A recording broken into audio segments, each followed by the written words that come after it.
Greetings. My name is Luis Molina, and I'm the host of the Life Puro.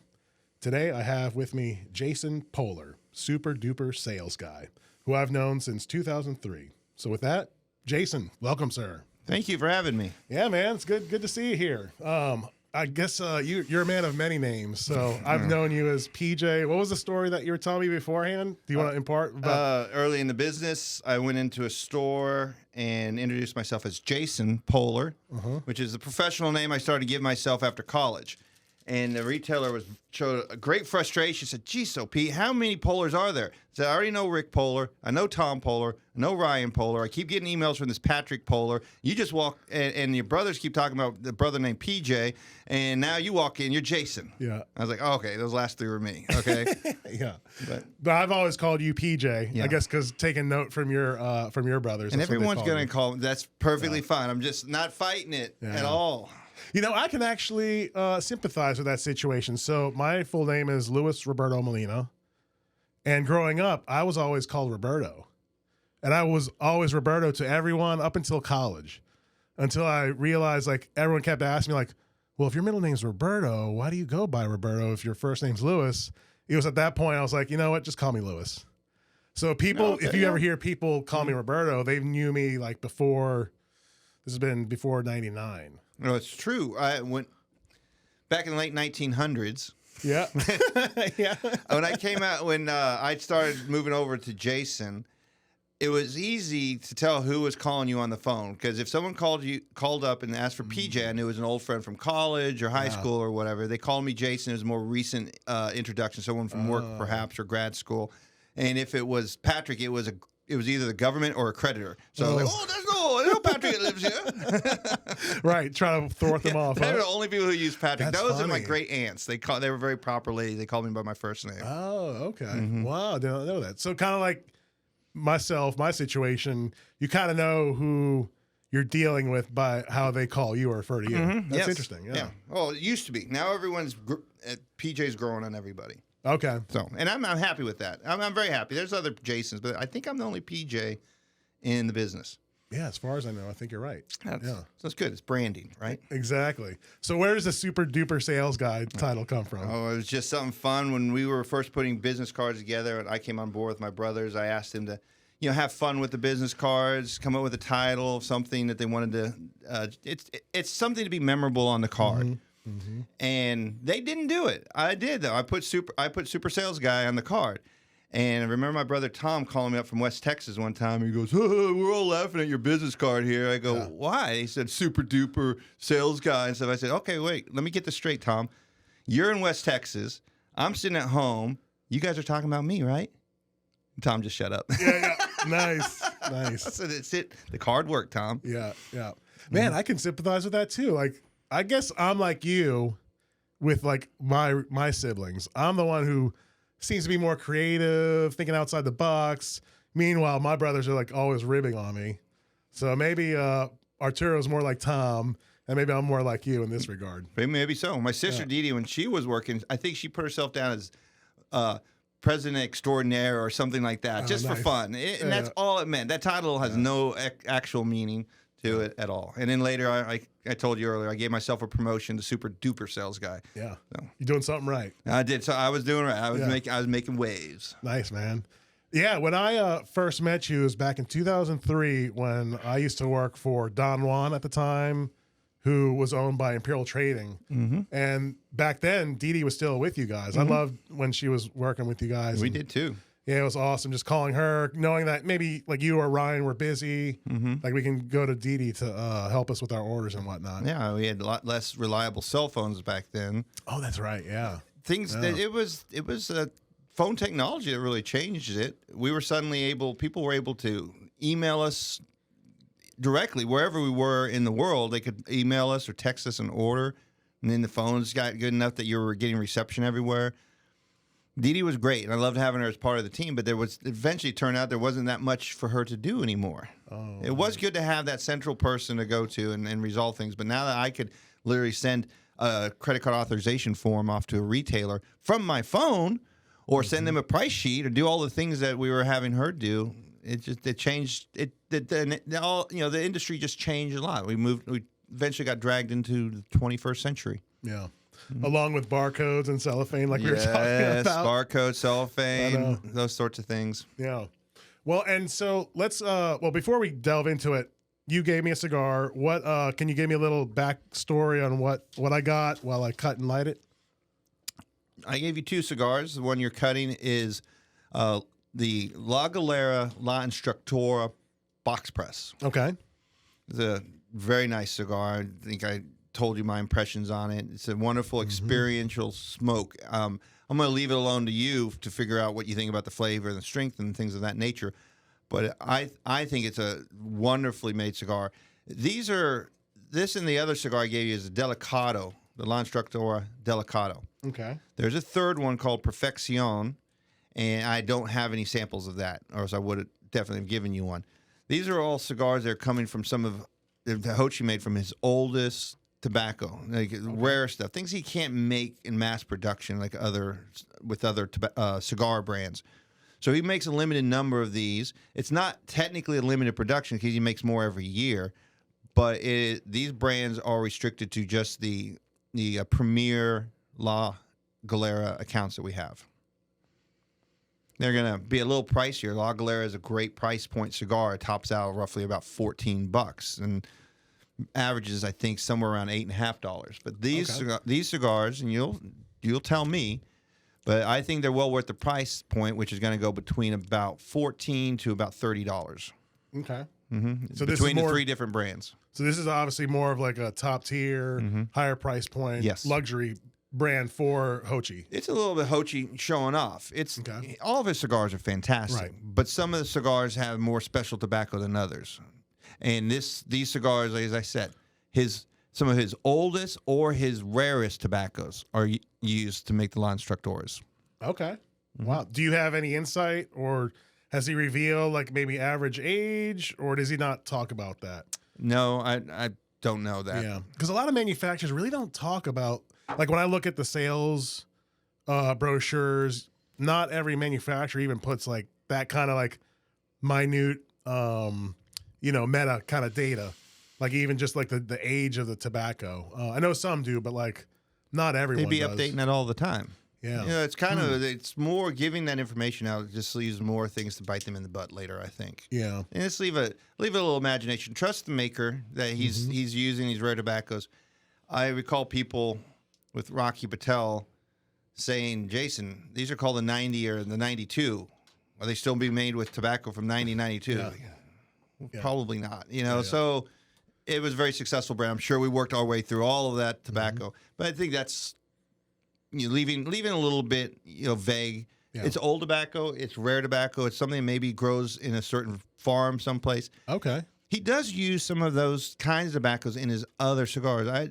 He uses in his Connecticut, he uses a leaf called T112. The T112 leaf is something that he created with the Dominican Agricultural Department. Oh, cool. They're trying to grow it elsewhere, but they've only been able to grow it successfully in one farm. So they have a very finite amount of it, and they use it exclusively for their La Galera Connecticut. It gives it that white pepper kind of depth of flavor and complexity. That's atypical of a normal Connecticut. So it's more interesting Connecticut. Yeah.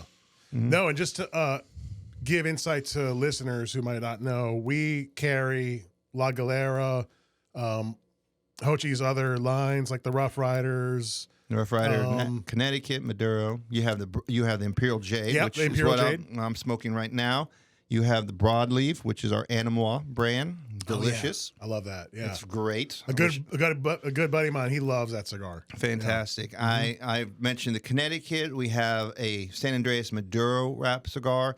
I call that one the Guinness Beer of cigars. If you have a chance to smoke that, pay attention to that feel you have in your mouth. It's a creamy, malty front end feel in your mouth, and then if you retrohale it through your nose, you're going to get a natural sweetness in the back of your throat.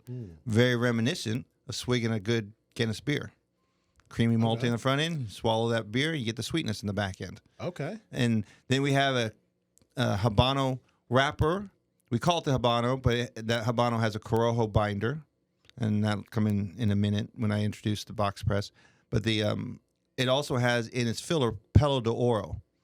Oh, wow. Okay. Pelo de Oro is a leaf that I never heard of. I don't think anyone had before Peping started using it for his limited editions, and he uses it only for his limited editions. The leaf is a very ancient leaf, pre-engineered leaf, something that maybe was here out of, when Columbus first arrived.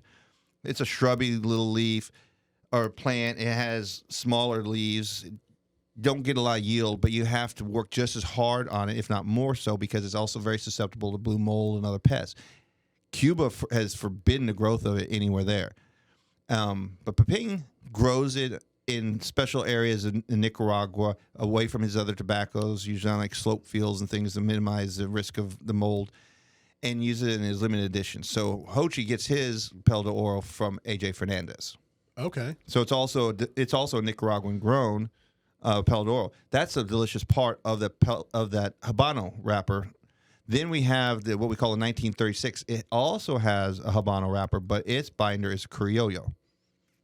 And that, again, is kind of like the La Instructors. We started selling La Instructors early last year. That used to be sold under Sans Parai or Sans Perel, however you want to pronounce that.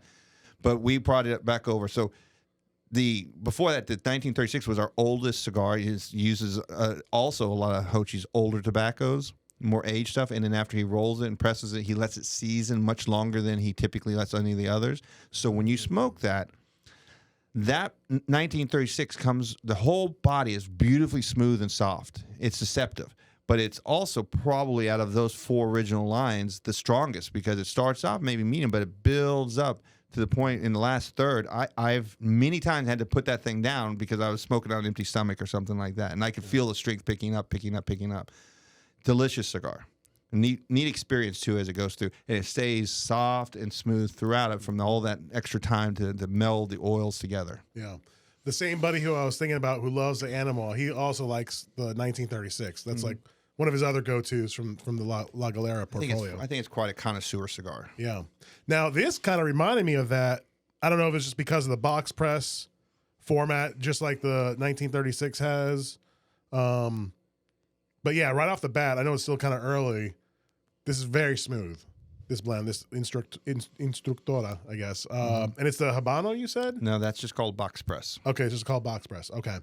Yeah, but very tasty, but maybe another cigar that kind of reminds me, but I'll give it some time before giving my final assessment. Yeah.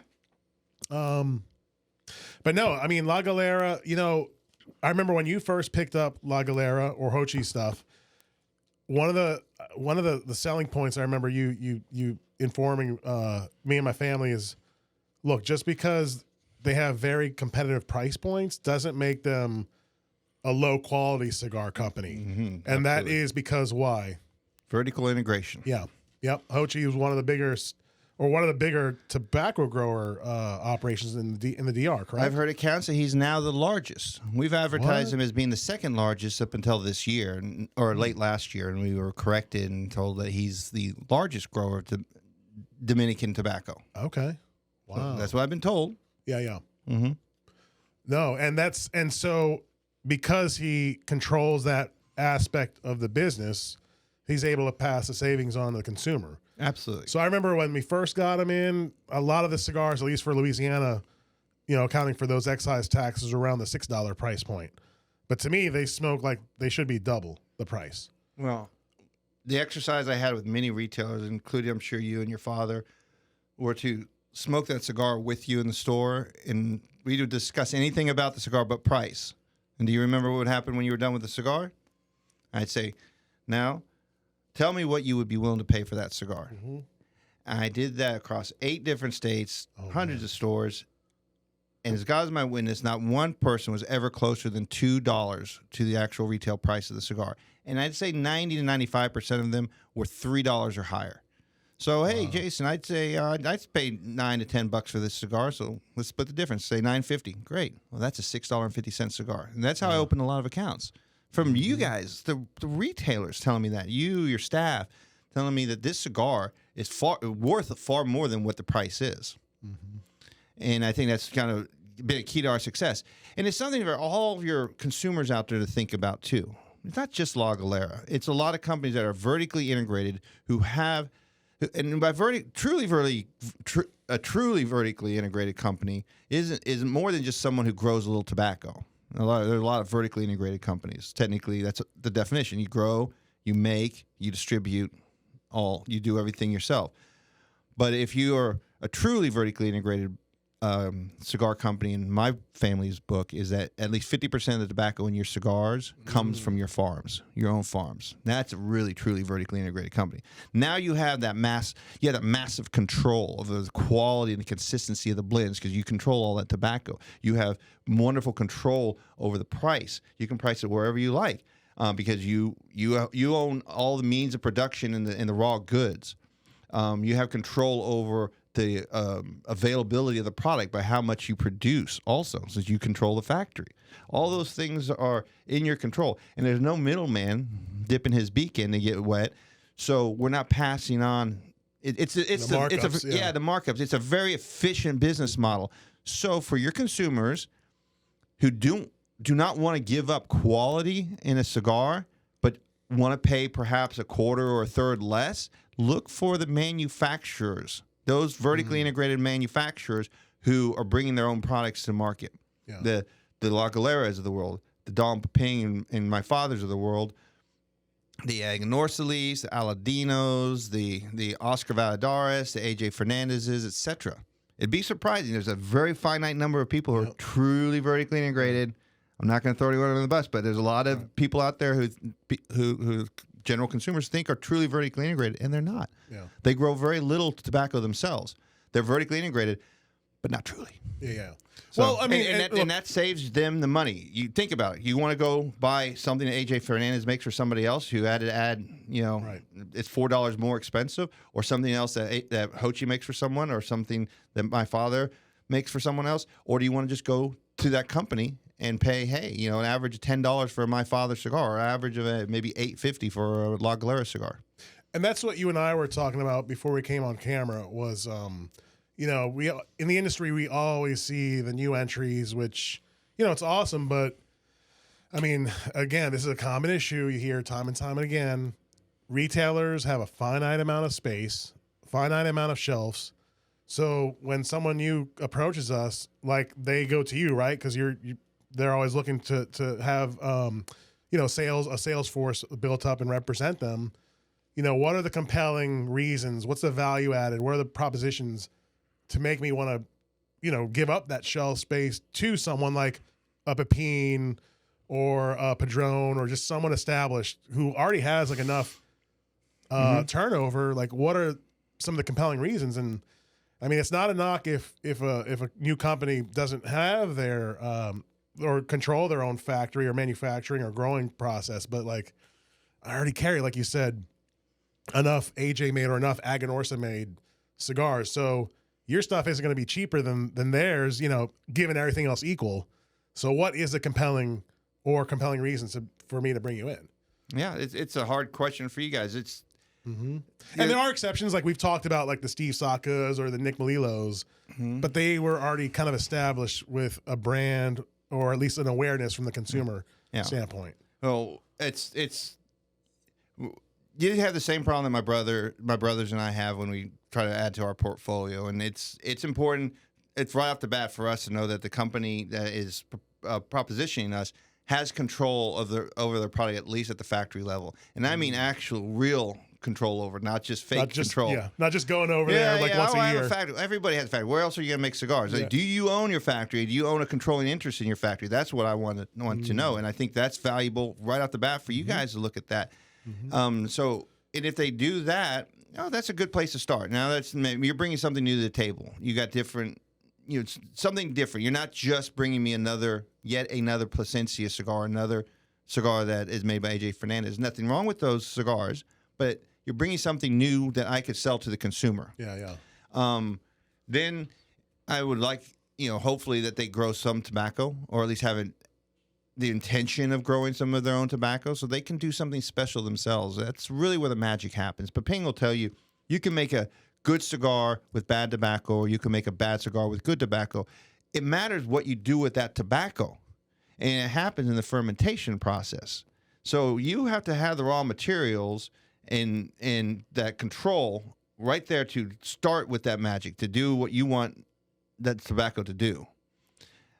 If you're not growing anything, you're just getting it from the open market, you're getting something that's already probably been processed. Now, you could process it again. Some people do, and to get it to right to where they want to go. That's nice. That's good. Well, let's find out if that's what you do or not. Because when you have a factory now, that's check. Now, how much control do you have over your raw materials to make it different from everyone else's? Yeah. How close can you get to the ground, as my father would say? We want to work with companies that own ground, a factory, farms, things like that. That's what we want to work.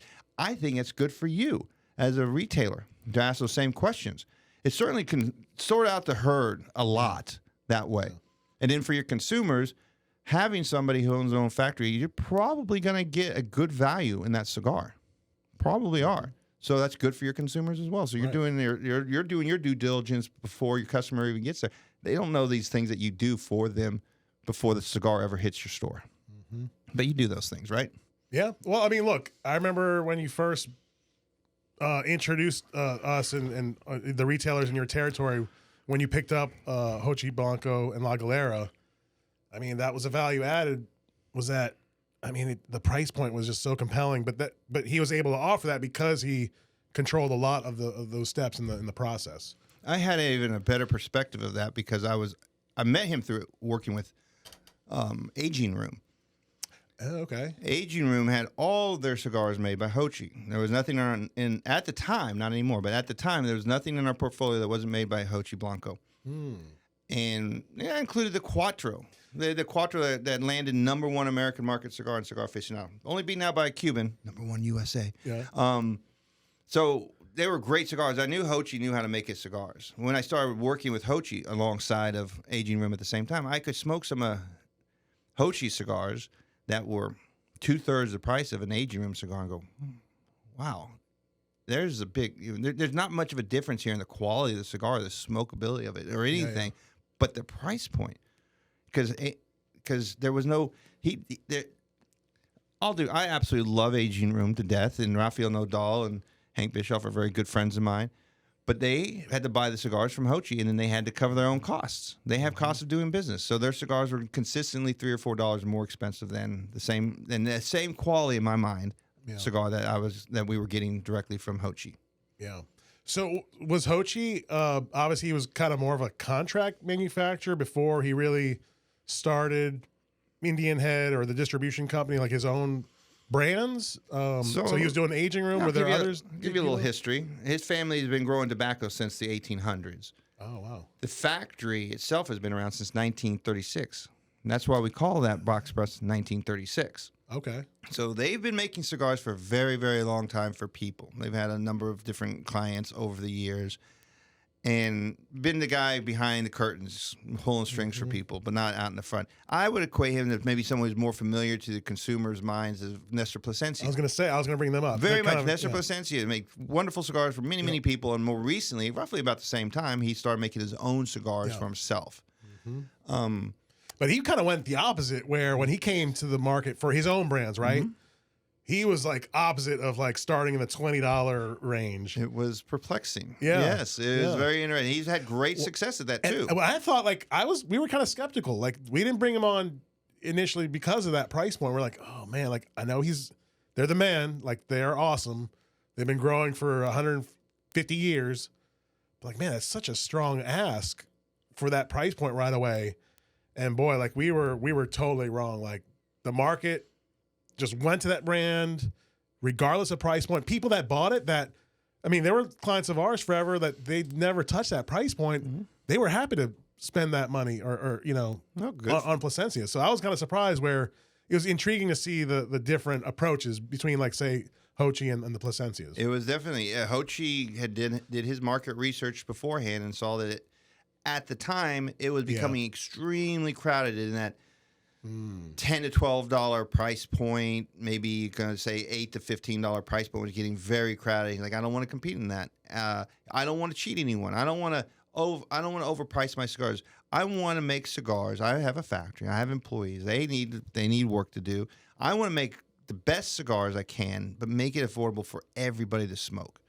And that's what he did. And when he came out, I think our Connecticut Robusto when it first arrived was like $5.50, which was fantastic. Yeah, it's phenomenal. Fantastic Connecticut, and so he made a conscious decision to go that direction. He could have, obviously gone Nestor Plasencia's route if he wanted to, but he wanted to be a cigar for every person out there. Yeah, yeah. And it's not we're not bad mouthing Plasencia. I just look, for me personally, I was skeptical. Like, man, is he going to really sell a lot? But he did. I mean, he was employing. I don't know what the blends were about that made people not blink an eye, I guess, with that price point. But credit to him. But credit to Hochi of understanding. Look, this is the price point he wanted to focus on, and he's done very well. At least according to what we see with our store sales of his brands. La Galera Galera, yeah. La Galera's done really well. We had a sales meeting recently, and we're told that our sales in the nation, domestic sales, were up over 50% last year. So we are really catching on in people's minds. Wow. Seeing the value in the cigar, the price point, don't let that be a determinant. Only don't go in and say, I only want to smoke something that's $15. Anything less can't be good. That's not true. Right. It's simply not true. So we've grown there. My territory grew dramatically. Opened many, many new accounts. This year has been an explosion of new accounts. People who hadn't gotten on board yet have been getting on board lately. I had a wonderful stretch of about 7 new accounts over the course of about 2 weeks. I was like, well, that's a lot in our industry. To give perspective to people listening who don't know the cigar industry. That is a lot. Yeah. I was going to fertile territory. Yeah. I was going for the first time in a while down to South Texas. Those poor folks don't get a lot of attention from the reps, I think, and they were happy to see me and rewarded me for coming down there. And I trust that the brand is going to do very well for them, as it has for many other people. So it's going to be a good investment on their part. Yeah, that was it. It's not just I'm not super duper sales guy. I was just having me in the right place at the right time. No, man, no. You should take credit. I mean, where it's due. I mean, look, we're a little different in terms of cigar shop, and it's not maligning anyone else's philosophy, but we're not the shop that just waits for a sales rep or a face. Like, if we need something, we're gonna call you. We're just not gonna wait. Which again, I'm not blasting or critiquing a shop that does otherwise, but the way I guess it was my training at Imperial, with the wholesale, like we couldn't afford to be out of stock. Like I had to be ahead of it and keep the inventory for our wholesale accounts. We just couldn't wait, for a rep to visit. But that being said, I know a lot of shops do appreciate seeing the love and the visit from the sales reps. Sure. And we were talking about just the sales rep movement the beginning of this year, which seemed to be a little bit higher than average. The movement from company to company, and it has been. Some of the factors that account for that. I was told, I haven't done the research myself, but I was told that 13 people in the South Texas / Houston markets in our industry had changed positions. Yeah, which is a lot. That is a lot. Yeah, that's a lot of shifting around. So hopefully, people will find what suits them, and they'll be happy where they are, and maybe some of that will slow down. I think it's best for the industry to have some consistency in the reps, for the retailers to know who's behind which brand. It doesn't keep changing for them. It'd be best for the companies as well to have that same person representing them year in and year out in their stores. Yeah.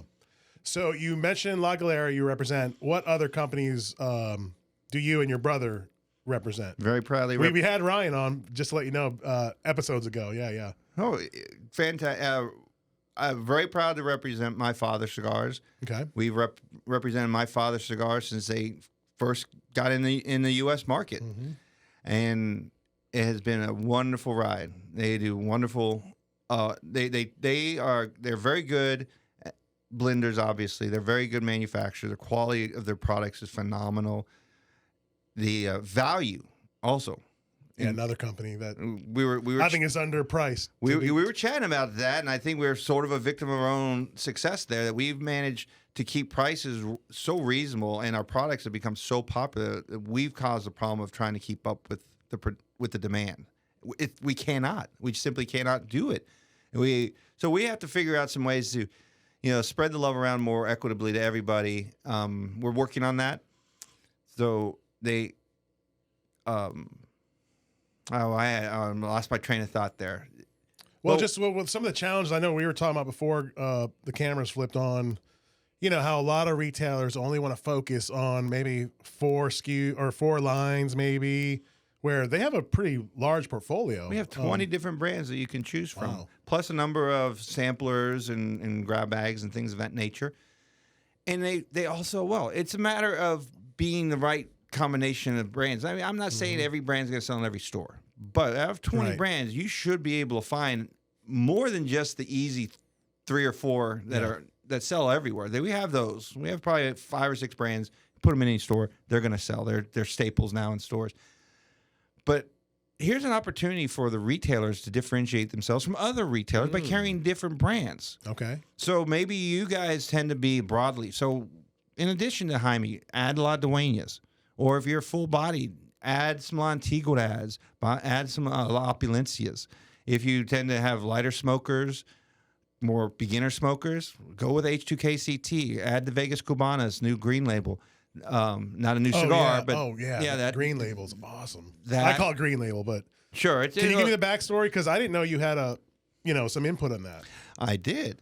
So the cigar, Vegas Cubanas, is one of Dumping's original cigars. The other 3 that we still sell to in the marketplace are the Dumping Original Blue Label, the Cuban Classic Black Label, and the JJ Series White Label. But here's the Vegas Cubanas, all off on an island by itself with a completely different looking box and band. And it was difficult to, I think, in the consumer's minds, even attach that to My Father Cigars.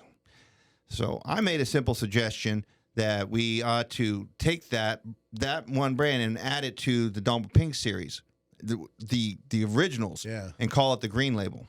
I love that. And surprise, surprise, they liked my idea, and it's turned out pretty well for us. And I'm proud to be a part of that, to have a little bit to do with that. But it's something I think was long overdue, anyways. So we have that now. And those 4 brands, where they came out, it's kind of an interesting. They were all blended to be.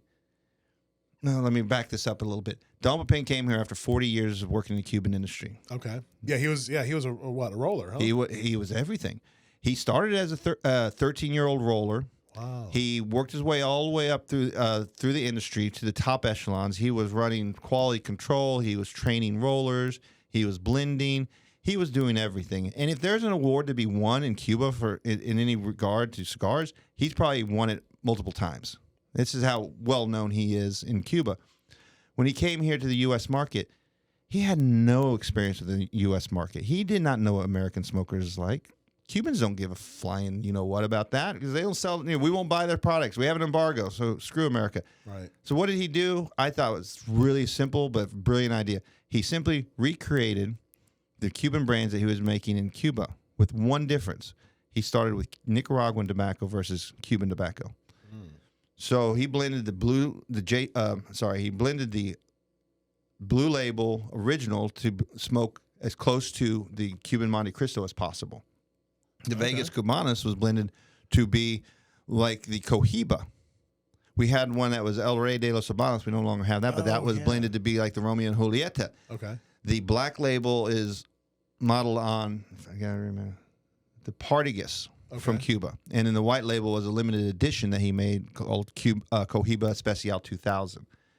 So our unofficial tagline back in those days when we were introducing him to stores was, these are the closest thing you can smoke to without breaking the law. Closest thing you smoke to a Cuban without breaking the law. Nice, yeah. And to this day, I recommend to retailers that have customers come in and ask for Cuban cigars, say, well, of course we don't sell Cubans, but what Cuban were you looking for?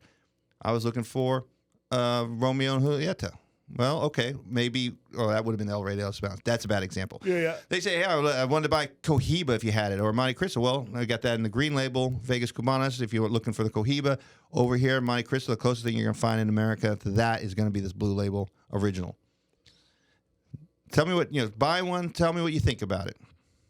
They're going to be as good. Now, with one caveat, Jaime told me in January when we were at the sales meeting that the basis of those, the blend that they went after, was not the current blends or Cuban style of making Monte Cristo Cohiba.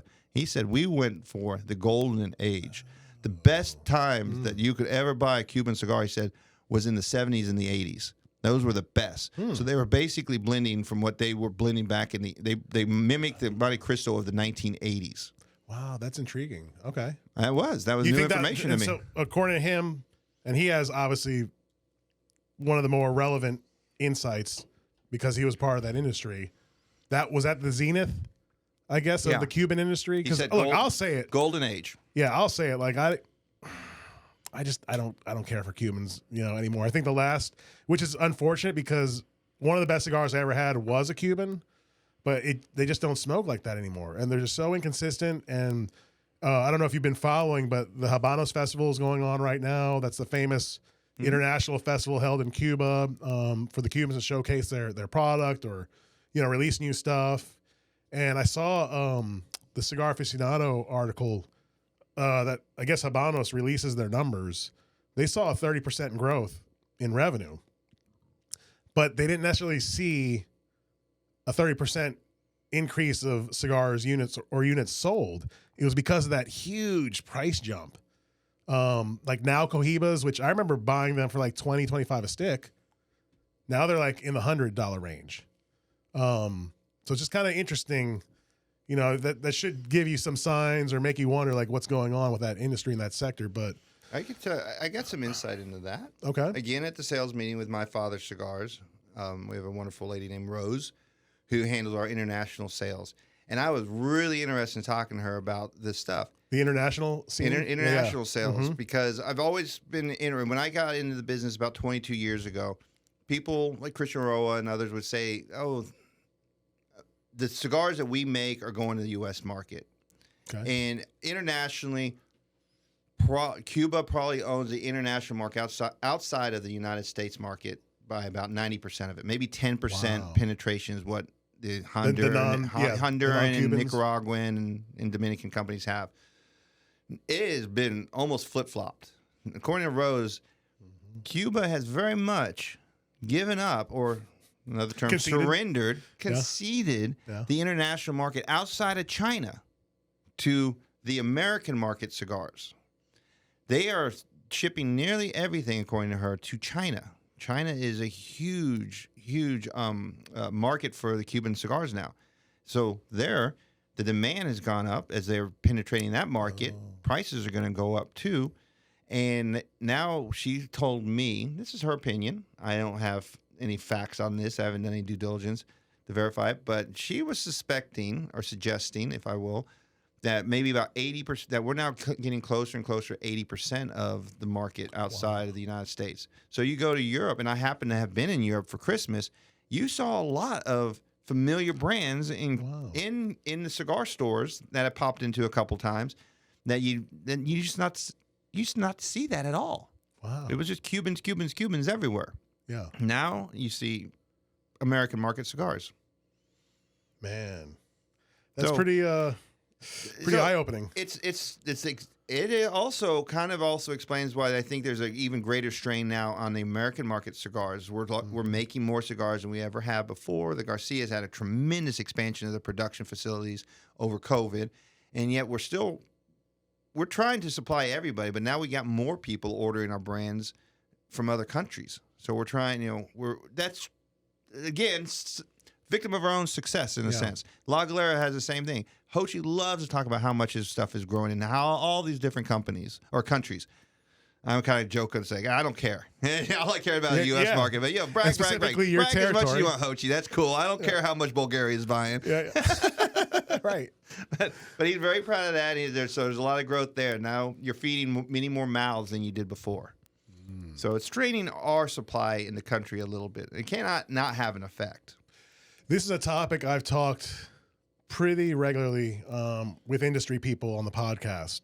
I know COVID was a strain, supply chain issues, shipping was a strain on supply for retailers during the lockdowns. But I'm hearing now like some of the other factors that really weren't mentioned, and it had to do with the international appetite, swallowing up the American supply essentially. Mm-hmm. So that's been kind of eye-opening too. A portion of it. Yeah. There's some fascinating facts that I'd love to share when I'm doing events, or just jawing with people. That the United States is only about 4% of the world's population, but we smoke about 2/3, around 67% of all premium cigars made in the world. That includes Cuba. Wow. Yeah, this is smoking a cigar is truly an American tradition. It is as American as apple pie or baseball or muscle cars. Yeah. It's a wonderful thing, and I'm convinced that when you see other foreigners, a lot of foreigners, not all of them, when you see a lot of foreigners smoking cigars, they're mimicking some of the things that they see Americans do, and they see us. We celebrate. What other country celebrates all their big milestones in life with a cigar? Birth of a baby, a big promotion, a wedding, a graduation, the victory, the championship game. That is America. We do that. So other people see that and they start to adopt it. Yeah. I'm convinced of that. But so we are having to feed more mouths, but there's not as many smokers in the rest of the world as there are just right here. If we're smoking, this 4% smoking twice as much as the other 96% of the world. Wow. I've always found that very fascinating. And it's been consistent. I learned that early on, and as I look for updates from the manufacturers, they go, "Yeah, it's about the same." Mm-hmm. Yeah, it's pretty profound stuff there. And so that kind of reminds me when we have end consumers coming in that they start vocalizing, "Oh, I'm only a Cuban cigar smoker, and everything else is whatever." It's like, yeah, I mean, but you don't realize that the international market for like the last 5, maybe 10 years, they're wanting what we have. And America's still the best market in the world for the cigar industry. Yeah. We're the ones who set the benchmark and just the parameters like that. But no, I don't know. I kind of wonder if this price increase that Cuba announced last year, it was such a huge jump. I wonder if it's to make up for the lost units sold. I mean, is it really something else, some other economic factor? It could be. But now you mentioned China, I've been hearing that. And actually, I meant to quote, it was Half Wheel where I read the article about the Habanos Festival and some of the numbers that Habanos was giving out at the festival. I don't know. I mean, look, I tell a lot of people who just only swear that Cuba's the benchmark. It's like, yeah. I mean, you got to give the American, at least the cigars available in the American market a chance, especially when you're talking about value or like the price point. Yeah, look, it's like this. I tell people, the American market cigars, the cigars, New World cigars. I've heard that term. Okay, that's a good term for it. And the New World cigars, the ones that are coming from Dominican, Nicaragua, Honduras, they have for decades now primarily sold all of their production into the United States. This huge market, that smokes 2/3 of all cigars made in the world, including contraband Cubans. And if you want to come in our house and you want to sell us a cigar, it better be freaking perfect. Right. It's got to be good day in and day out. That box of 20 better be smokable, all 20 cigars. Prices have to be reasonable too, because you've got a very competitive market here. So, in a sense, good old-fashioned American competition, free enterprise system, has made everyone lean and mean and efficient and effective to making the best cigars for this market. Cuba, meanwhile, hasn't had to compete here. Yeah. They can make anything. It could roll off the freaking rolling table underneath a bench, get chewed on by a rat or something a little bit. They pick it up, they dust it off, they put it in a box. No one's going to complain. Who's going to get that Cuban box and say, Habanos, I got a bad box. I need you to call tag this and replace it. They're going to go, you're done. Yeah. No one. So they haven't had to upgrade their facilities. They haven't had to take care of their soils. They haven't had to maintain the quality management in the rollers. All the different things that we have to do to compete in the U.S. market, they haven't done for decades. So maybe they've. First of all, I think the Europeans and other nationalities are understanding that, hey, if I'm going to buy a box of Dom Pepin or whoever from that usually sold in the U.S., I'm going to be able to smoke all 20 of the 20 cigars. And I'm also paying maybe half or a third as much as I would pay. And these are every bit as good. They're strong, they're flavorful. They're what Cuba used to be back in the 80s and the 90s to the American market cigars, which were much milder, pre-90s. That's right. The Macanudo, think of the Macanudos. Oh, you're talking Connecticut's, Candelas, and a sweet, mild Maduro. That's what my dad said. Probably 90% of the cigars sold pre-90s were those three brands. And they were all mild and smooth and light. So if you want to have something that was powerful, you had to get a Cuban contraband. Interesting. now- but it flipped like in the early 2000s. It flipped. We got off in Yeah. an arms about- race of stronger and stronger cigars. So now we have cigars that are much better quality, much better price, every bit as flavorful or strong or full body as the Cuban cigars. That there's no reason to go to Cuba anymore. Yeah. Going circling back now with all that, you talked about this price increase. I'm wondering if maybe part of that price increase is also just a necessity for them to get to put the investment back into their cigar industry. Yeah. They have to buy fertilizer. They have to buy tractors. They got to do a lot of things that they've just let go. If you talk to people who are familiar with the Cuban market, they have just wallowed in the past and let everything get out of control and not making in fields that used to be very productive are not as productive anymore. You know, and that's actually As an example. right. But that's actually, you bring up a point that I usually will discuss with some end consumers when we're talking about the Cubans. Especially, like, you'd be surprised, like a lot of end consumers don't even know the history of Cuba and even like what's going on today or what's been going on the last, 50, 60 years with the embargo. Like some people don't even realize there's still an embargo. Yeah. It shouldn't be, but there is. Yeah. But that being said, like what's been happening to Cuba because of the conditions, right? Where it's a socialist system where there really is no incentive, it's state owned, right? As an industry. So there's no incentive for that industry to innovate or to compete. Whereas with the New World cigars, because of the competition, they had the fierce competition that's present in the American market. Mm-hmm. All these manufacturers that we deal with, like they have to be competitive. They have to strive for They got to be on their A game excellence. all the time. Yeah, Day in, day out, year in, year out. I remember talking to someone in the industry years ago about how, it's okay for like the way they select a box of Cubans in the international market is that the retailer has to go through all these different boxes to find like the one or two out of 25 that are good to make up a box. You can do that here with like a Pepin Garcia. If we had to do that, like they'd be out of business, Oh yeah, absolutely. So it just further adds to the point that the American market is still, to me, and I know we're biased because we're here, I think it's still the best cigar market. Oh, and it's the best time to ever be in this market too. I've been saying it probably for 15 years that we are in the golden age of cigars. Name me another time, and people want to talk about inflation and all that sort of stuff. Name me a time where you could get these cigars, this quality, this variety, this consistent, at consistently good prices. You could blindfold yourself nowadays and go in a cigar humidor and find a good cigar. Yep. It may not be exactly what you were hoping for. Maybe for strength, right? That would be a consideration. But what I mean is but that overall, I know what you mean. You're going to find a good cigar. It's going to be a smokable cigar. It's going to be a well-made cigar. It's just, if that's given, now whether or not it's exactly to your taste preferences, that blindfolded we can't guarantee. But you're going to know, you're going to find a good cigar. So, that hasn't always been the case at all. Holy cow! Back in the '90s, during the boom, when people were just packaging any turd rocket they could and put it in a box and selling it, it was horrible. Yeah. Terrible stuff was coming out then. But we've cleaned that all up. The late '90s, early 2000s, we certainly did get.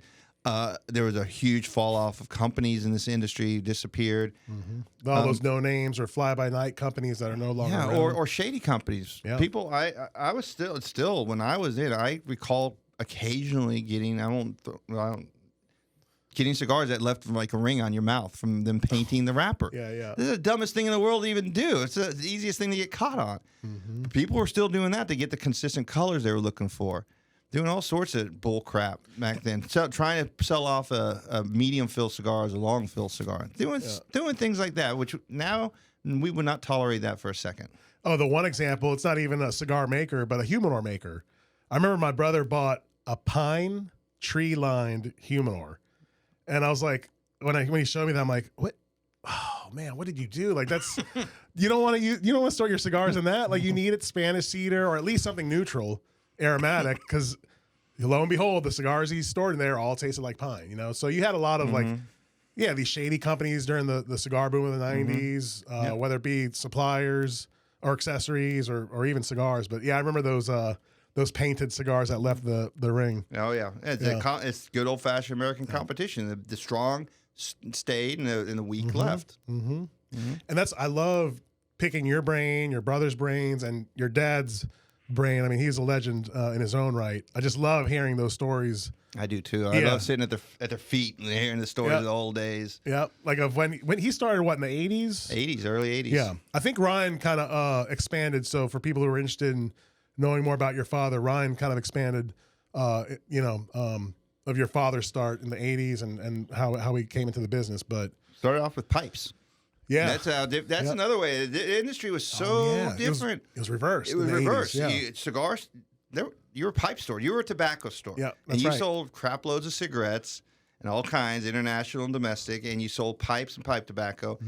And I'm going to age myself here, but when I was in college and I worked in a cigar store, I could stand in the humidor and touch every shelf just by stretching my arms out.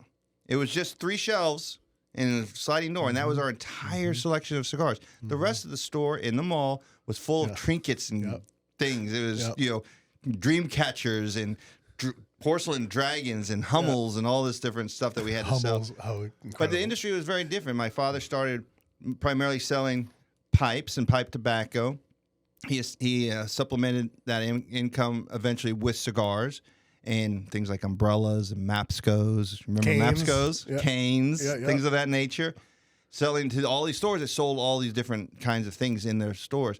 But he told me one time that if I went in a store in the 80s and I sold a box of cigars, that was a good visit. If I sold 2 boxes, that was a great visit. If I sold 3 boxes, I was calling your mom up telling her we're going to celebrate when I get home. And that's wild to me because we generally wouldn't even open up a new account unless they buy at least 3 facings of something new. So that was a very, very different world back then. But the boom came along started somewhere around 92, kind of fuller swing, maybe 93. But even then, I don't think anyone recognized what was going on. It was probably around 95 before people, what the heck is going on here? Yeah. But at that point, you had all the people rushing in, trying to make a buck on that and doing all the shady things that they were doing. A handful of companies stood, who were good quality cigar makers before and stayed that way, like the Fuentes. Remember their mantra, we will never sell a cigar before it's time? Yeah. Or Padron. They were not household names in the mid-'90s. They became household names by standing by their quality product and not compromising. And they were one of the strong ones who came out the other end and were legendary, were held up in a legendary status for it. Davidoff might be another one that count in that. So it's interesting. People think, Padron's been a fantastic line since the 50s or something. No, sorry. They weren't. It was Fuente. Yeah, when my dad started working with him, Senior was on the road with my dad, and they were selling out of the trunk of my dad's car, cigars and stuff. I remember hearing those stories. Yeah. And I think like Carlito even would be so desperate back then to even sell cigars on consignment just to get placement in the humidor. I don't know if that's true, but like it just shows you how far these companies have come. It's true enough to a point when I got into business and I was getting beaten over the head about Opus X. Opus X was huge by the time I got into business. I had nothing to do with Opus X, of course. But I was getting really frustrated with it. And I would walk into some brand new, sparkling, beautiful store who ripped me a new one because they couldn't get Opus X, just because my last name's Poehler. And then I'd walk into a podunk, old school, almost hobbyist store, and they had Opus X literally stacked from the floor to the ceiling. And I said, Dad, why don't you talk to the Fuentes about pulling back some of that inventory that they're sending to that little store and send it to these nice new guys? Dad said, I have nothing. I can't do that. And the Fuentes won't do that. I said, well, why not? He said, because that little store is who put bread on their table and helped their kids go to school and do all those things. When they were nobodies, these people were buying Fuente products, and they're going to take care of these people for the rest of their lives. Yeah. And I found that to be one of the really nice things about this industry. Really nice things. Yeah, that reminds me of, I don't know, I'm sure you were calling on JJ when he was around in Baton Rouge. He, former owner of Hemingway's, and he was kind of similar. And I know he was an early supporter of Arturo Fuente. Oh, huge. And he like had all these rare stuff that like other bigger shops just couldn't get. And I later learned is because he supported Carlito and the family. And for the record, that's not the podunk store I was talking about. No. Yeah, no. No, but I know what you mean. But I always found that a pretty cool thing where, I mean, this is truly a partnership between you and then the manufacturer. It's I want to help everyone out, but we just physically cannot do that, right? We have a finite amount of capital, a finite amount of space.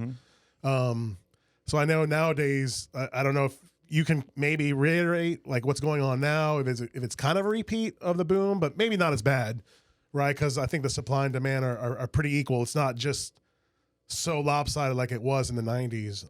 That's all chilling out a little bit now. I think we haven't seen the import numbers in the year. We haven't had the fourth quarter yet, but it was looking to trend towards about 4-ish maybe percent down from the year before. And if you recall, 2022 I think was 1 or 2% down. So we flattened out on the imports. These are premium imports. It doesn't mean that we're not making more money because all these prices are going up, right? Right. But the number of cigars being smoked in the American market is holding. I don't think that 1 or 2% or 4% is that much to talk about. It's more flat. It's not like a 10% dip or anything.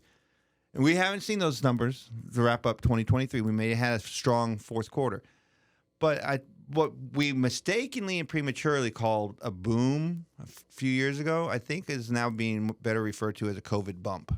Okay. We had a lot of people in 2020 get into cigar smoking who never did it before. And we had those people who were already doing it, but they had multiplied several times over the number of cigars they were smoking because they weren't going to the office. Yeah. That guy who maybe stopped every day on his way home to have a cigar at the cigar shop was now working from home. Instead of 1 cigar a day, now he's smoking 3 or 4 cigars a day. And that was huge. People were telling me all over the place. This guy used to walk out with like three or 4 cigars to get him through the week. Now he's walking out with a box or 2. Because he's smoking that many more cigars. So we had that COVID bump. Now as people are going back to the offices and life's settling down, then the numbers are settling down. Yeah. I don't think it's going to be a huge drop-off. My father said that during the boom, or prior to boom, let's say that this is how many cigar smokers we had in America. At the height of the boom in the 90s, this is how many cigar smokers. Everybody's smoking cigars. By let's say 1990, 99 or 2000, this is how many cigar smokers we had, and we kept them. So a lot of people came in as a side interest, because it was trendy or something like that, and did not keep smoking. But enough people did that we went from having a humidor that you could touch all the shelves to having huge walk-in humidors, 400 Huge square foot, footprints, 600 square foot. They just keep getting bigger. Lounges, lockers. I was in grad school when we got the word of the first store that had a lounge and had lockers. And we dropped what we were doing. We ran over to check it out. We were really interested in that. Yeah. And they did not exist. The boom allowed the whole industry to grow dramatically. And we retained enough smokers that now that's permitted us to have beautiful stores like your own and not have to sell freaking dream catchers and Hummels anymore either. Yeah, man. Well, no, it's interesting how the industry has really developed or has progressed the last 20, 30 years. Yes, and so COVID, we're going to have people settling down, but we're going to have more smokers than we had before. The recalibration of sorts, huh? So to speak. You had so many people who were hanging out in their little folding chairs in their front yard, smoking a cigar, and Bill across the street said, "Hey, Lou, what are you smoking? What are you doing there?" "I'm smoking a cigar." "You want one?" "I've never smoked a cigar." "Sure, I'll try one." And then lots of people smoke cigars for the first time through things like that, and found that was a very easy, peaceful, non-addictive, non-detrimental way to pass the time during COVID. You could drink. That wasn't good for you. You could eat. Yeah. That wasn't so good for you either. But you could smoke a cigar. Or eat excessively, or yeah. A lot of bread making at home. What's the downside of smoking cigars? I'll make a case to people that smoking cigars is a health benefit to you. Anything, if you do it the right way, you got to slow down. You got to enjoy the cigar. And I'd say smoking cigars is very much like drinking wine in so many respects. For men, two guys smoking cigars together, it's kind of like 2 women having a bottle of Chardonnay together. You would never chug a good bottle of wine. You would savor it. You're going to enjoy it. It's going to add to the conversation. You're going to reflect. You're going to talk about things. You sort problems out, all those sorts of things. And you do the same thing with cigars. And as a doctor, my family doctor I grew up with told me, he said, "Jason, if you smoke cigarettes, I tell you to quit right now. But you smoke cigars, as long as you do it in moderation, and, of course, you don't inhale. You should never inhale cigars. Then anything that slows you down in this rat race world of ours is a good thing. And it slows your heart rate down and helps you reflect and take an assessment of the world around you and maybe count your blessings. That's a really, really good thing. And I know it's only anecdotal, but we can reel off a gazillion different famous people who've been cigar smokers who lived into the ripe old ages so well. And in my personal experience, I've been in this business for 22 years. I've been paying attention to it for a very, very long time. I've yet to find a single person in this industry who's died from any kind of lung cancer or lung complications. These people die from old age. Right. These cigar makers who never see a picture without a cigar in their mouth and 2 or 3 more in their pocket are dying at 96 and 98, 102. And I think that says a lot about cigar smoking. Those people would be most affected if anybody. Right. But how many, how many of these people that you don't hear about cigar smokers dying? Don Papinga is going to be 74 years old this year. And how many does he smoke on average? Do you know that? He always has a cigar, just about. Yeah. If he's able to have a cigar, he's pretty much got a cigar in his mouth. At least 5 a day, maybe? Cuban guys or 8, 10? I don't know. I would be guessing. Yeah. But I'm sure he smokes cigars all the time. He's always assessing blends here and there. So that's a weird number because how many does he only smoke half of? Yeah, I know. And then how many does he smoke all the way through? And how many does he take a few puffs and give it up? I mean, he's smoking all day long. You're right. You know what? I guess and that's true because from the factory side, a lot of end consumers don't realize, when they're blending or developing new prototypes, they're not just smoking the entire full cigar. They might just smoke like an inch or two, not very much, but they're constantly smoking. So I wonder that metric has to be recalibrated or re-asked. How many linear feet or linear inches do you smoke a day? When I count these cigars up, how many I smoke, and maybe you do the same thing. If I smoke a Petite Corona, does that still count as one cigar? And if I smoke a Super Gordo, is that still count as one cigar? Yeah. It differs. So sometimes I'll say, I finished a Churchill. I'm going to count that as 2 Robustos. I mean, it's not really. Right. But well, you have to measure, I guess, by the length, right? And on that point, that's one of those things that I've had the pleasure of working with many, many great people in this industry, blenders and creators of this magical thing we enjoy, cigars. And I ask them lots of different questions. But one of the questions I always want to know is, what size do you smoke when you're evaluating cigars? Most of them, like 80% or so. Can I guess? Yes. The Corona? Yes. Yeah. Corona. The golden rectangle of cigar shapes. It is a beautiful, they say it's a beautiful ratio, wrapper, binder, filler. The golden ratio. They could assess what this cigar is going to be like in other sizes. Also, it doesn't take as long to smoke it through, so they can see it from beginning to end. It doesn't, smoking a Toro is going to take them maybe an hour and a half. Smoking a Corona, maybe get that done in 45 minutes. That's right. So, well, and I guess that's why the Toro, and we were talking about this topic before we came on. I mean, the Toro is just such a huge seller. But that's really just a larger version of a Corona, right? Where, I've been kind of taught that the Corona is a golden rectangle, right? Of shapes. That length to diameter, like proportion or ratio is just something about it is perfect, is good.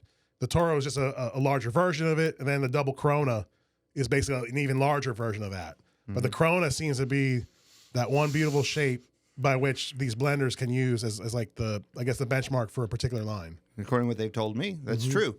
It is something for your consumers to think about. Your listeners might want to explore Corona a little bit more and see what is really, in essence, what the creator had in his mind when he smoked it. It's the purest of the sizes. If that's one of the rollers or that's one of the blenders who smokes a Corona, and I would say again, about 80% of them I think are. Then, so it's also a classic size. It's been around forever. And some of these sizes are new. People think they've been around for a long time. They haven't. My father told me that Toros only came into vogue somewhere in the 90s. Okay. They didn't exist in the 80s. Okay. They used to call it, was that the Corona Gorda, perhaps? Corona Gorda is not, no, it's not the same thing. It's not the same thing as a Toro? A 6 by 52-ish cigar was a very big cigar. I mean, Churchills were made for Winston Churchill. They're called Churchills because of that. The story goes, I heard. Indulge me. That Winston Churchill's wife complained about the number of cigars he was smoking, so it told him he had to cut down. So being a smart guy he is, He knew people. He knew people, and they started making him a double long cigar, and so he could cut down. He met his wife's demands in essence, which is brilliant. But that was an unusually large cigar in those days. Yeah. I want to say it was 2004 probably. In those days, our companies didn't have price sheets, if you can believe that. And they're so ubiquitous now, but none of them had price sheets. So we had to make our own price sheets up, my brothers and I. And that was one of the many tasks that I took on as I was the computer geek guy. I'm not a computer geek, but compared to my caveman brothers, I was. Yeah. So smart, even a Poehler could do it. No kidding. So I'm sitting there. It was Puros Indios, and they had the very, very first Toro Gordo I ever saw. It was a 6x60, and I typed it in, and I literally leaned back in my chair, and I said to myself, who the hell is ever going to smoke a 6x60? That's the stupidest size I've ever seen. They were one of the premier manufacturers of promoting that format. Huh? Yeah, they're the first one I'd ever seen. And I kept price sheets on all of our companies. Okay. Back in those days, we represented Oliva, and I think we maybe just started with Rocky. We had Dumping at that point. Like I say, it was about 2004-ish. We had a lot of different companies. Did y'all and I never put in 6x60 on any line ever before that. Okay. And so that is how new the 6x60 is. And I thought it was a stupid size. Right. That's why I'm not a cigar maker. I just sell them.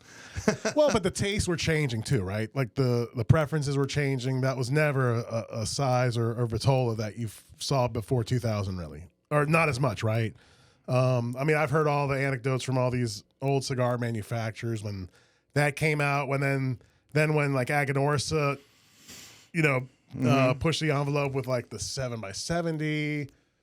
Now they have 8x80s, 9x90s, 10x100s. It's crazy, but I don't think we'll see the norm of a 10x100 anytime soon. No, I hope not. Yeah. Oh gosh. Yeah. So going back, I recommend, these are new sizes, but what did all the cigar smokers before us, the generations before us, know that we don't know? Maybe they knew that the quality was in the smaller ring gauges and in the enjoyment. Yeah. It's like finding a better the Panatella, bottle. the Lonsdale were more popular back then. Yes.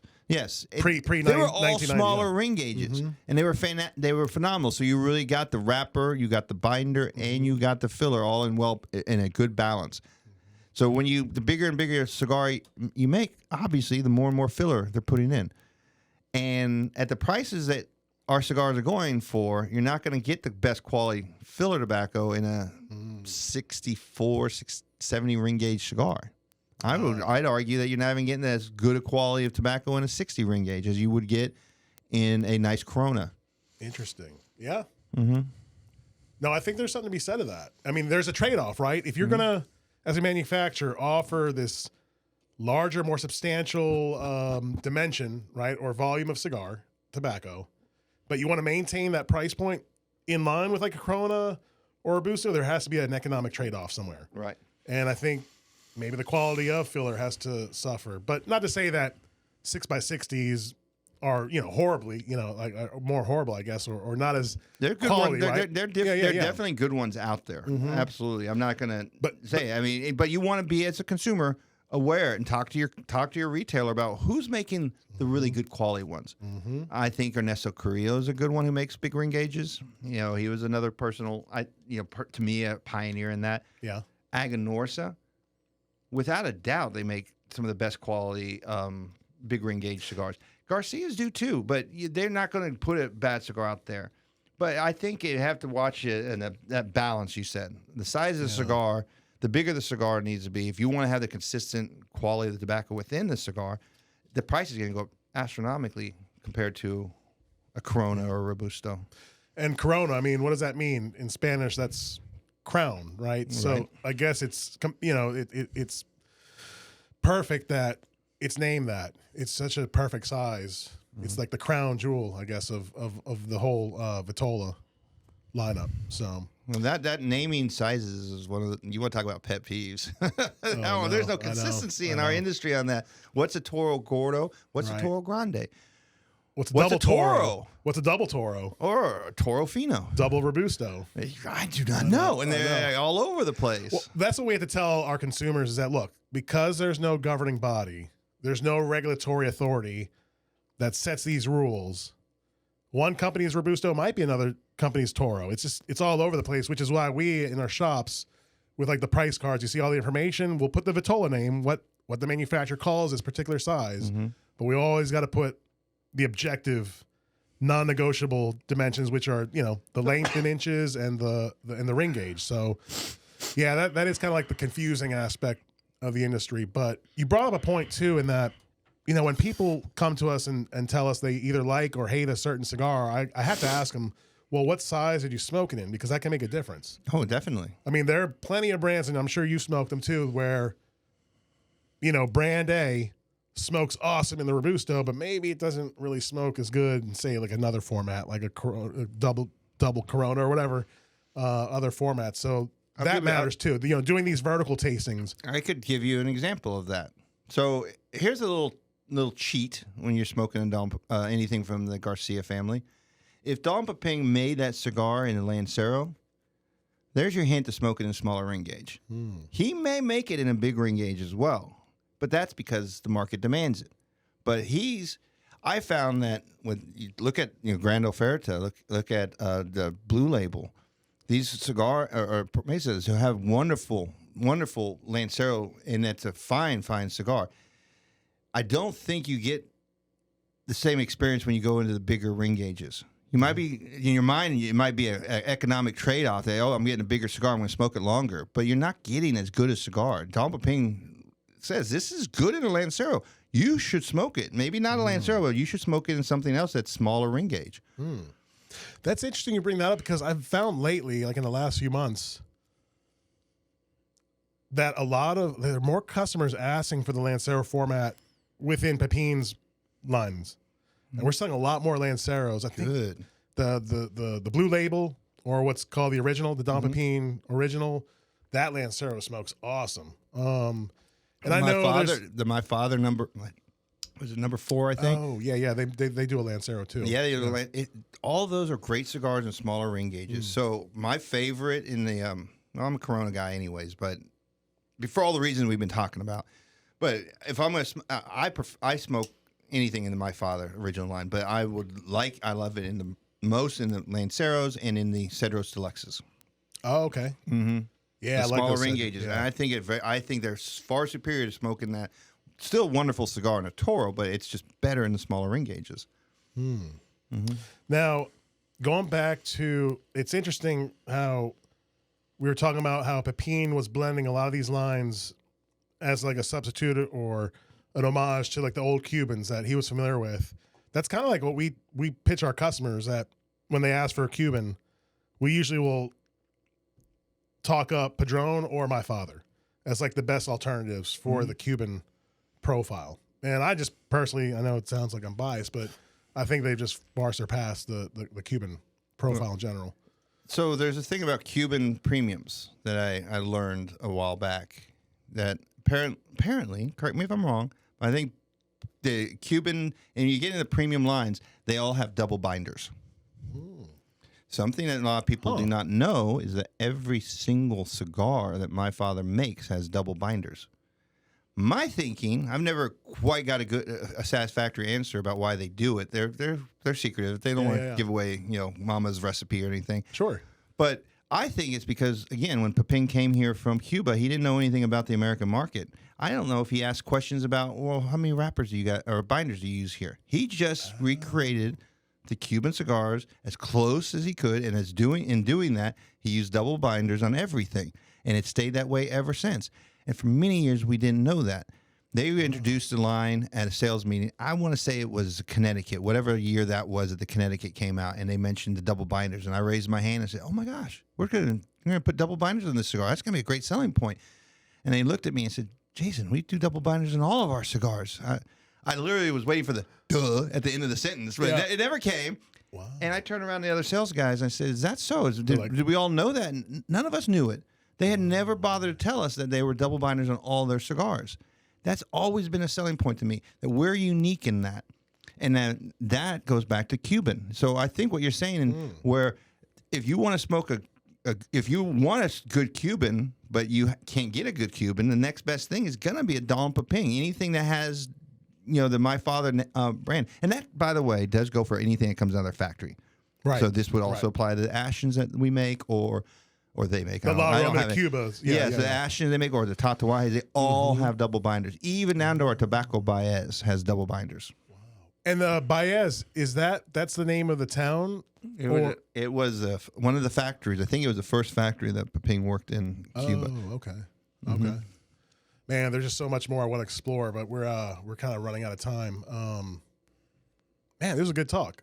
Yeah, well, I don't want to leave anything out. I got off on La Galera and My Father Cigars, but you asked what else we represent. Yeah. We're very proud to represent Aganorsa Leaf. We've represented them since as long as I've been. We explored Aganorsa during Ryan's talk. We represent HVC. We also take care of ST Dupont products. We are actually adding a new line to our portfolio, a new company to our portfolio. I think more information will come out about that a little bit later. Okay. But we're proud of that. Another factory-owned company. So hopefully bringing you guys the best of the best. That's what we're trying to do. Well, you're always welcome back anytime you want, and we can explore that new up-and-coming factory. Before we close out, I always ask our guests a favor. Would you participate in a lightning round? 5 questions. Pretty simple. Sure. Okay. Sounds like a setup to me, but no. Right, it's pretty simple. I'm lobbing these baseballs here to you. So, number 1, Tabasco, Crystal, or other? What is that? Tabasco? Like hot sauces. Oh, Tabasco, Crystal. I don't even know what Crystal is. Okay, I know you being from Texas. Oh, I love Tabasco though. I love Tabasco. All right, so you want to go with that, or do you have another hot sauce that maybe is a favorite of yours? I know in Texas you guys have different hot sauces. We have salsas that are very, very different. If you just want a hot sauce, then I definitely go. Oh, Tapatio, would that be considered a salsa, or it's not a hot sauce? What? Tapatio? Tapatio? Never. Okay. I don't. But that's more California. Maybe that's a Southern California brand. What is that hot sauce that comes from Thailand? I think sriracha. Sriracha. Oh, I love sriracha. Okay. Sriracha would be my number 1. All right, we'll do that then. Okay, so sriracha. So hopefully that wasn't too difficult, but no. Number 2, favorite vacation destination? Probably mine, Riviera in Mexico. Anything in Mexico. I love Mexico. I love going down there because there's so much to do. It's not just the beach. You can go scuba diving on a beautiful reef. You can go into the jungles. You can go see Mayan ruins. I never get bored down there. But on that same stretch, I had a pleasure going to Mexico City, and I want to strongly recommend people think about Mexico City. It's an inexpensive tourist destination. It was so cheap there. I literally, in some restaurants, ordered 2 meals. Oh, no. I was like, I can't decide. I'll have them both. That's the real price? Okay. Everything was wonderful in Mexico City. So I love Mexico. It's easy to get to, so I would say that. But, if it weren't for airline ticket prices to go to Europe, I might have mentioned something in Europe, too. Yeah. Very good. Let's see. Number 3, who would you want to smoke a cigar with, alive or deceased? Anyone in history or in the world? Samuel Clemens, a.k.a. Mark Twain. Ooh. Love that guy. Very nice. I think you're the first person who mentioned that. I'm actually listening in the car to his Innocents Abroad book. It's a travel book that he traveled with a pilgrim group is kind of what they were. They traveled through Europe and they traveled through the Middle East and the Palestine and in Egypt. And it's very fascinating to see the world as it was in 1867. He writes the book in like a real way. He's not trying to be a travel writer. He's saying in the preface, I'm writing this. I'm making no apologies. I'm just telling you what I saw and what you would probably expect to see there. It's very fascinating. I recommend the book. Innocents Abroad. Innocents Abroad. Okay. Yeah. I'm going to check that out. Cool. Let's see. Number 4. So for this question for industry people, it's like a 2-part question. So what is your desert island cigar from a company you represent? And what's your desert island cigar just out of maybe some other company that you don't represent necessarily? I'm going to go with the Don Pepin JJ Series white label. I love it. Okay. What size? I've had Toro. Okay. Even though we were talking about the Toros earlier, it is freaking perfect in the Toro. I love it in the Robusto. I smoke mostly Robustos, but it is. I'm able to ask for any cigar box that I'd like, and sometimes they send me 2 at Christmas time. Garcias are very sweet that way. Nice. And I've only asked for 2 cigars, and that's been the white label Toro, or it has been the Corona Grande and the Judge. Okay, So very good. I would say for my company, that would be it. And it has a lot to do with some of my favorite times, the celebrations I've had have been with the white label. So I have wonderful memories with that cigar too. Oh, that's cool. Outside of that, it's so hard. And this could include maybe past companies you represented that you no longer, but just someone outside of your current represented cigars. I smoke so many cigars. They all start to blur together. And I don't want to do any favors for my brothers here. However, I think that one that I would very much, I'm going to stay away from My Father Factory. You said I can't use Hochi either, so no seconds there. But it's I love the Aladino cigars. So Okay. it would be one of the Aladinos, and I'm open to that. I think maybe the Cameroon, but it's delicious. The Lonsdale is awesome in that line. Yeah. That's my favorite. There's From the Aladino Cameron. yeah, they're phenomenal, and so I might go with those guys. Okay, very good. And then number 5, last one. Who would you want to see here on a future podcast? My dad. I think you'd have a hoot with him. Yeah. And since you like the history of the industry, and he's got a lot of history. Yeah. He's known a lot of people in this business. We've worked with so many great manufacturers, and my father started as an independent, like I said. So he worked with different companies until he was the last independent rep that the Fuentes made come in house, and that actually is what opened the door for me to come into the business. Yeah. But he would be fascinating for you to talk to. He would be good. Other than that, it would be great to have some. I think Hochi would be great. Yeah. You'd have fun. You'd have a great time talking to Paping about the Cuban industry and all his 40 years in it too. However, you'd have to have an interpreter. No, what I would do is probably get Pops to host that segment. Because I don't know if you remember the story when Pepin was still doing events. We were working for Don Juan. I don't know if you remember this. Pepin visited us to do an event. Mm-hmm. Yeah, And I'm sure there I was was an there. episode where he lost his passport. My dad had to help him. That was here Because yes.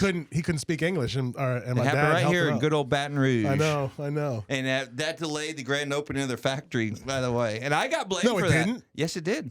He lost his passport, so he couldn't leave the country. Oh, no. And they had scheduled a big grand opening in Nicaragua. And instead, they had to delay that while he went to Washington, D.C. to the Cuban embassy to get a new passport. Holy cow. I didn't realize that. Yeah. And then they blamed me. They blame you? Oh, no. They said that my car had been broken into, and he had a bag that was stolen. So they sold that and some medicines and things like that. We were able to get everything fixed up for him pretty quickly, but we couldn't do anything about the passport. Yeah. But interestingly, in my own defense, we were there with the sales manager, John Gonzalez, and none of his or my stuff was stolen out of the car, just the one bag. So I'm still a little wondering about whether or not that bag ever made it to my car in the first place. But you know, whatever. I'm not It's all one in the to argue past. with Paping. Now. Yep. All in the past. I'll take the blame. It all worked out in the end. Well, if Pepin ever did here, which, that'd be a stretch, but I think my father would travel over. And here I for do that. know that Paping is fond of you and your family too. Yeah, it's been brought up in conversations, and he's asked how you guys are doing, and I pass on, and they're doing okay. Yeah. Well, send them our regards, and I would love to get your father. That would be. If I could get just let him know he's always welcome. That'd be neat. Yeah. But I would love to pick his brain, or at least just to see him. He doesn't even have to be here on camera. Have you ever had a phone-in interview? No, but well, actually, no, I lie. We did in our last episode, and So recently, yeah, just you recently. liar. Yeah, I know, but it was only like 5 minutes because the guy, I interviewed my friend, and we were talking about scuba diving. We called into Honduras, into Roatan, where the lady who operates this dive shop down Roatan, we called her in. And so we're able to do that. So if that's possible, we're open to that too. But Maybe if you I'll ask my father if he'd be interested in doing a phone-in, because that would be interesting. You pick his brains about that sort of stuff. Yeah, absolutely. It'd be neat. Absolutely. Yeah. Getting him down here, his health isn't as good as it used to be, so traveling is hard for him. I know. He's perfectly fine here. He just, he's up there. So everyone, take care of yourselves. Yeah. No, I understand. And look, I appreciate you taking the time to do this. It was fun, man. And you're always welcome back. So Thank you. It's been fun. Thank you for having me. Thanks again. All right, everyone. Take care. Bye-bye.